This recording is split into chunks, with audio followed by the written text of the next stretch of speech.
안녕하세요. 일본 한자입니다. 이번 시간에는 일본 취업에 대해서 말씀드려보고자 합니다. 그래서 이렇게 옷을 입었습니다. 이번 영상은 총 3가지로 구성되어 있습니다. 첫 번째, 일본 취업의 흐름.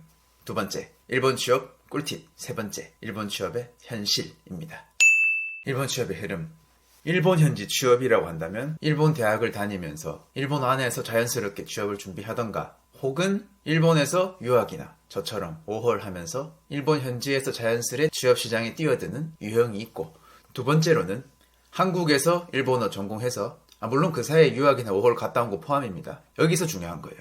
한국에서 일본 취업을 노리는 두 종류의 사람이 있을 겁니다. 첫 번째 경우는 현지에서 본인이 직접 준비하는 거잖아요. 본인 스스로 일본어 자체 문제도 없고 일본에서 계속 지낼 수 있겠다는 확신에 차 있으니까 알아서 하면 되는 건데, 두 번째, 한국에서 일본 취업을 노리는 경우가 좀 답이 안 나온다고 해야 되나요? 그럼에도 불구하고 잘하는 사람 잘할 겁니다. 하지만 절대 다수 평범한 사람의 케이스에 대해서 말씀드리는 겁니다. 이 평범한 사람들은 너무나 한정적인 회사 안에서 골라야 하는 현실입니다. 이게 무슨 말인지 조금 더 자세하게 말씀드리겠습니다. 한국에서 일본 취업을 노리는 사람들은 끽 해봐야 대학교에서 주관하는 일본 박람회라든지 대학교에서 자체적으로 몇몇 기업으로부터 오퍼를 받은 후 학생을 추천한다던가, 약간 팔려간 느낌이 있죠. 그런데 그마저도 일본에 있는 한국계 기업이 많아서 블랙 기업, 소위 조소일 확률이 높습니다. 아니면 서울시나 부산시 혹은 한국산업인력공단에서 운영하는 월드잡 플러스 박람회 참석하는 방법이 있겠네요. 또는 마이나비 코리아 정도? 이 마이나비 코리아가 말이죠, 덩치만 크고 유명해서 그렇지 월드잡 플러스랑 별 다를 것도 없고 제가 봤을 때 큰 실속이 없는 것 같습니다. 아무튼 이러한 방법들이 사실 다 문제가 저는 많다고 생각합니다. 대부분의 채용 공고는 호텔 프론트, 개발자, 엔지니어를 뽑는다는 말뿐이고, 심지어 중간에 한국 기업이 끼어서 알선해주는 형태다 보니까 전적으로 알선 기업을 믿고 지원하고 채용되면 일본에 입국해야만 되잖아요. 마지막으로 또 하나의 방법이 있긴 있습니다. 사람인 잡코리아처럼 일본 채용 포털 사이트에서 본인이 직접 지원하는 방법이 있긴 있습니다. 근데 이건 또 비자, 거주와 같은 문제부터 본인이 직접 해결해야 해서 현실적으로 엄청 힘듭니다. 아니 솔직히 애초에 한국 기업도 몰라서 자플래닛, 블라인드 이런 거 확인하잖아요. 이런 거 촌나게 찾아보는 마당에 일본 기업은 오죽하겠습니까? 즉 한국에 살고 있는 이상 일본 기업에 대한 정보는 절대적으로 부족하다. 지금부터 큰 거 들어갑니다. 더 큰 문제가 있습니다. 다시 말하지만 한국에서 일본 기업의 정보를 얻는 게 여간 쉬운 게 아니며, 월드잡 플러스 설명회 이런 곳에서 전문가 얘기를 들어봐도 다 뜬구름 잡는 소리만 하고, 그래서 이건 제 생각인데 이러한 루트로 일본을 가게 된다면 100명 중에 2-3명 정도만이 만족하지 않을까 싶습니다. 또한 한국 취업 박람회도 그렇지만 박람회 특성상 대기업은 잘 오지 않아요. 요새 삼성이나 SK, 현대차가 박람회 와서 사람 뽑는 거 봤습니까? 아쉬운 중소기업이나 잘해봐야 중견기업 정도? 그래서 일본 취업했다가 생각했던 거랑 달라서 못 버티고 돌아오는 거죠. 본인이 만들어 놓은 환상 속에 깜빡 속아서 일본 갔다가 대가리 깨지고 피 철철철 흐르는 거죠. 대가리 깨지고 다시 귀국하는 거죠. 다시 돌아오는 경우가 태반입니다. 그래서 그런지 이러한 조기 귀국을 막기 위해서 한국산업인력공단에서 정착지원금이라는 걸 줍니다. 간단하게 말씀드리겠습니다. 도표 한번 봐주시죠. 취업일을 기준으로 1개월이 지났을 때 200만 원을 줍니다. 그리고 다시 취업일로부터 6개월이 지났을 때 100만 원을 줍니다. 그럼 지금까지 총 300만 원 받은 거예요. 그리고 마지막으로 취업일로부터 12개월이 지났을 때 100만 원을 줍니다. 토탈 400만 원인 거죠. 사실 이건 서로 좋은 겁니다. 근로자, 괄호 열고 외노자 입장에서는 공돈 받아서 좋고, 한국산업인력공단은 실적 올릴 수 있어서 좋고, 서로 윈윈 아니겠습니까? 그리고 방금 보여드린 도표는 제가 일본에 있었던 19년도 때의 얘기입니다. 19년도 때는 일본과 같은 선진국에서 일할 경우는 400만 원, 베트남 같은 개도국에서 일할 경우는 800만 원. 2배의 금액이죠. 이런 정착지원금의 취지는 좀 더 오래 버텨보라 이런 말 아니겠습니까? 현재 2023년 정착지원금 기준을 보니까 이제는 선진국, 개도국 이런 구분 없이 그냥 똑같이 일괄적으로 500만 원을 주더라고요. 원래 정책이라는 게 이렇게 수시로 바뀌는 거니까요. 이거 가지고 국민 혈세로 돈 뿌린다고 너무 뭐라 하지 마세요. 막상 돈 받는 입장에서는 정말 큰 힘이 되는 것도 사실이니까요. 정 이 돈이 탐난다면 본인이 직접 해외에 취업하시면 됩니다. 일본 취업 꿀팁.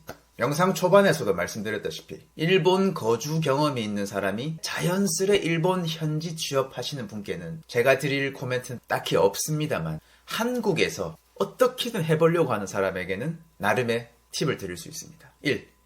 신입은 정말 신입이면 된다. 신입인데 경력을 요구하는 그런 어처구니 없는 상황은 발생하지 않는다. 2.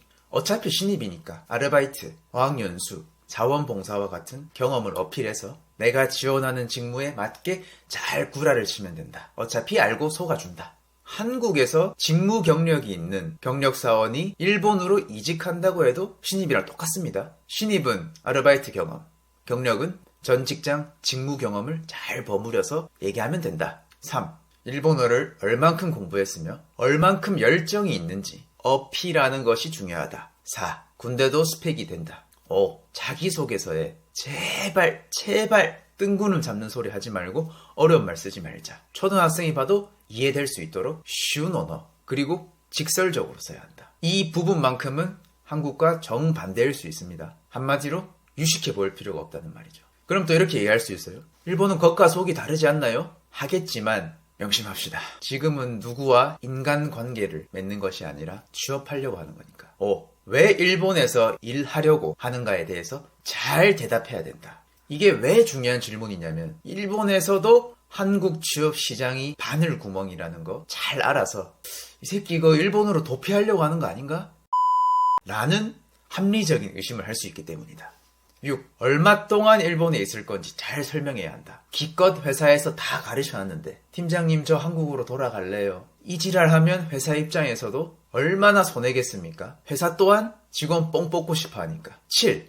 제일 중요한 거. 일본어를 그래도 좀 할 줄 알아야 됩니다. 최소한 면접 중에 나오는 일본어 듣고 이해하고 말할 정도는 돼야 한다. 구라는 덤. 총 7가지 말씀드렸잖아요. 이렇게 얘기하다 보니까 저 또한 뜬구름 잡는 소리를 하는 것 같기는 하네요. 왜 그런 줄 아십니까? 정답이 없어서 그래요. 정답이. 애초에 취업에 정해진 방법이 어디 있습니까? 능력 있고 성의도 있고 회사에 필요한 사람이라면 당연히 채용되는 거잖아요. 필요한 사람이면 뽑아가는 거니까.